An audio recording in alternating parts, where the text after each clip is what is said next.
In Blackpool, nearly everyone was as white as a seagull's belly. Census reports indicate less than 5% of Blackpool residents are not. Some are actually burnished red or gray from nicotine.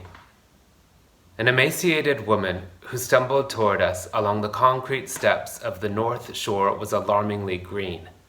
At first I thought she'd painted herself that way like a Kathakali dancer, then wondered what cheap drugs she'd been taking.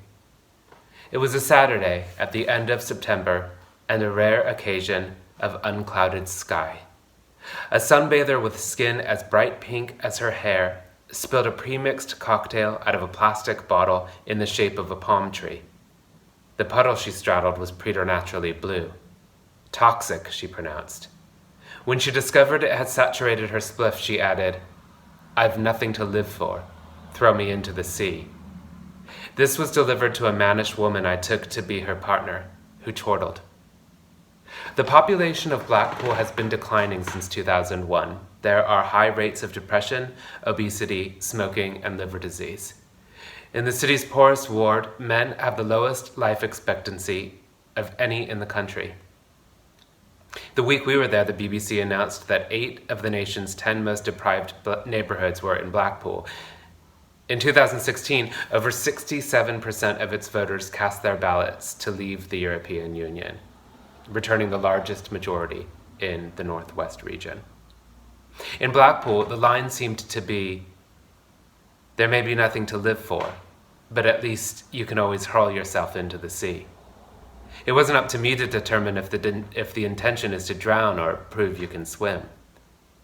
There, I glimpsed an Anglo-national identity articulated on the esplanade and in karaoke bars, a dignity in mess, resilience, a binge-drinking stiff upper lip, the art of salting the chip on your shoulder. What I hadn't anticipated was how this identity could also be so gay.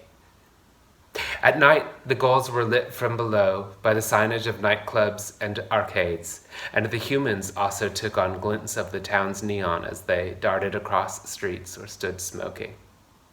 On arrival, I pulled our suitcase on wheels from the train station through a residential neighborhood, made remarkable only by the signs indicating that many of the terrace houses were actually small hotels, and of those, several included some semblance of a gay bar in the lobby.